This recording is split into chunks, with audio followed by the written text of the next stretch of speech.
tell him how much he has to suffer for me. End of the reading was that sentence. And I was thinking, if you've been to Italy, anyone been to Italy? There is a place outside Rome where Paul's head was beheaded. And the legend is that his head bounced 3 times. I've been to that place. I was in Rome for my studies 1 year. The tradition is, or not, the legend is that his head bounced 3 times, and there are 3 springs that sprung up from those places. Tradition is, or was it the legend is, and a lot of people visit that place. Yes, God. Question: in the 40 days. Good. So, in the 40 days after Jesus was resurrected, Yes. did he face any of the Romans, or did anybody acknowledge anything with him being like back to life, so to speak? Was there any kind of encounter that he had with them? Good question. Anybody?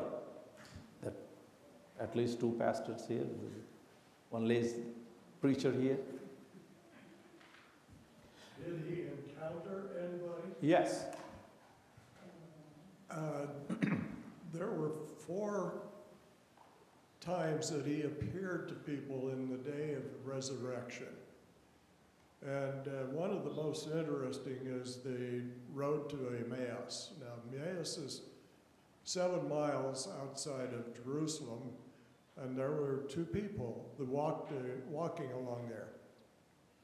Because I was using this for my Sunday school topic this morning, I'm going to talk a little bit about it. In one of the Gospels, it says that it's Cleopas.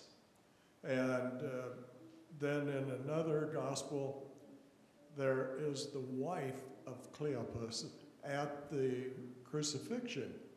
So the thought is that at least one person has said that the 2 people walking probably were Cleopas and his wife. Now, she's not mentioned by name. Yes, she is. She's mentioned as Mary at the crucifixion. And Jesus walks with them. The question I had was, how could they not recognize him as he started talking to them about the things? They didn't believe there was anybody that didn't know about the resurrection in Jerusalem. And so here was this man talking to him about the heavenly things, and they didn't recognize him until they got to their home, and he broke the bread in front of them.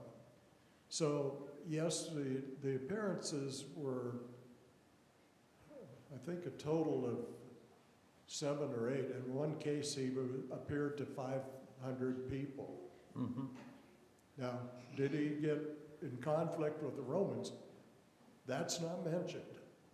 My question comes to my mind from there. I was thinking when I was reading this, these 2 disciples on road to Emmaus,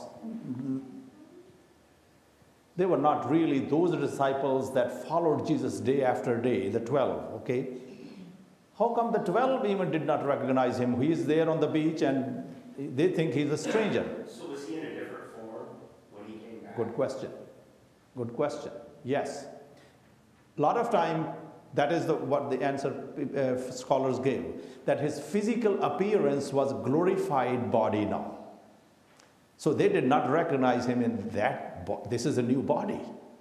And that's actually what God bless us, that we hope for when we are resurrected. We'll have new bodies, physical form. So disciples didn't even recognize him on the beach.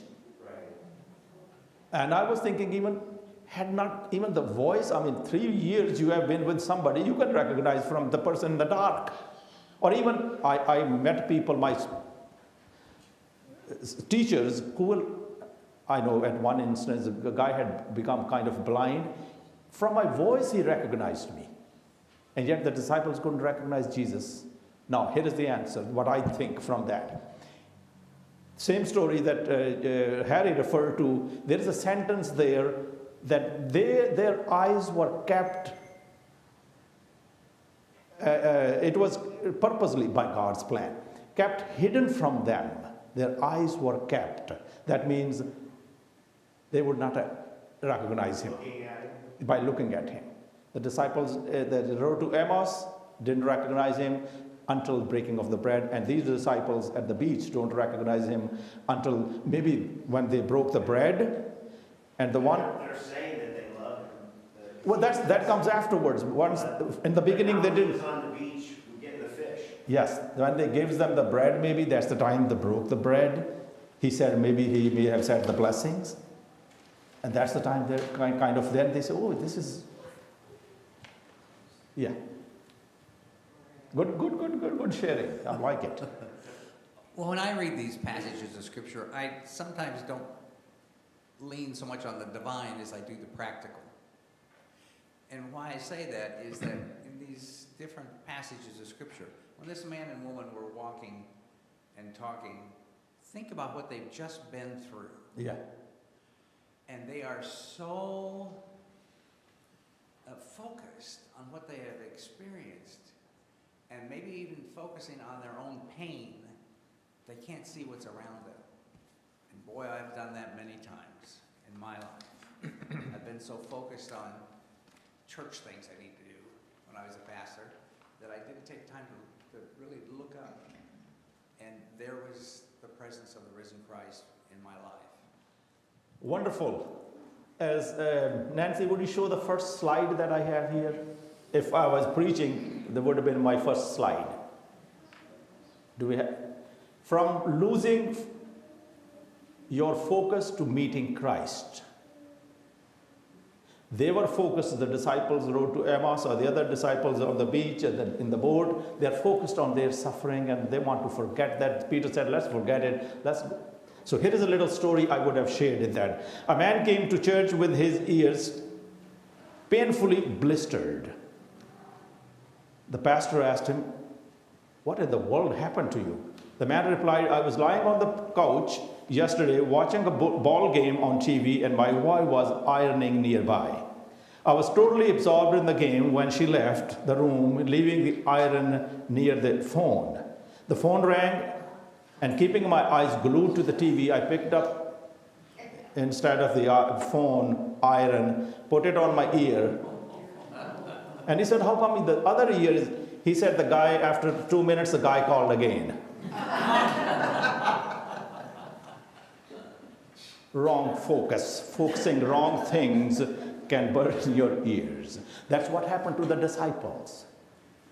They were focused on the suffering, and they could not recognize. Well, even Mary didn't recognize him when he first left his tomb, and she thought he was a gardener. Mm-hmm. But your first question, I want let's not forget that one. He said, the Cardinal said, did he appear to the Romans or any authorities? Last Sunday, I had mentioned, had Jesus intended to publicize his resurrection, he would appear in the temple. Let everybody see it. No, that was not his plan. So he's appearing, he wants the disciples to preach his resurrection. Get them convinced and believe, more than convinced, let them believe, I am risen. Yeah, because I thought, like, if the leader, whoever, realizes, hey, we just crucified him and now he's back, he's got more power than we'll ever have. And let me throw a comment. They probably would have killed him the second time. All right, we'll see now what happens. Okay, yeah. All right, any other? Okay, yes, Harry, we don't want to. One of the things about the disciples were they met in secret in a room because they were afraid of the Romans, because they, yes, after the resurrection, the Romans told the Jewish leaders told the Romans to spread the rumor that the disciples had stolen the body. Therefore, they were actually going to be hunted down. And so when they met, they had to do it in secret. So this was the first time that Jesus met with 10 disciples, because Thomas wasn't there. And of course, Judas was gone. So that upper room that they met in, they were having to do it to hide from the Romans, from the government, because of the idea that the disciples had stolen the body. Okay, we're going to stop kind of here. I want to just bring to your attention the lake that we often are Sea of Galilee, Lake of Galilee, has 4 names. It's the same lake. It's a Lake Tiberias that we heard of today, name that came up, Galilee, and Gennesaret sometimes. Okay, and there is another name which only comes in the Old Testament, and that's the Lake Kinneret. Now, how come there's different names, same lake? It depended who owned or who was in government. Romans would make it Emperor Tiberius, the named after him. Old Testament, it was the Canaanites who named it Kinneret. So who owned that lake? Sometimes they changed the name of the lake. That's the reason, all right? But lesson for us. Number 1, last 2 words. What are they? Follow me. Follow me. That's the invitation which was given to the disciples earlier and which is given once again to the disciples. And Peter learned it hard way. Here is the part, Jesus' forgiveness for him, which we heard in the reading, that fresh start. Second chance given to Peter. How many times do we experience that, God giving us a chance? That's my sharing. Thank you much. Keep on. All right, now we have something that, my bulletin is,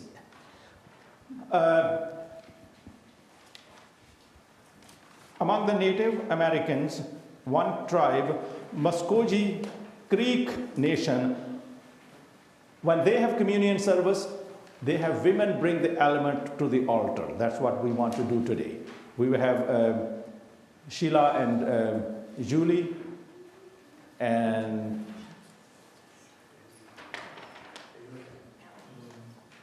Elaine bringing the elements. Please, let's receive them. Thank you. Thank you. Yes, we want to honor that tradition of our elders. Let's put them up. Thank you.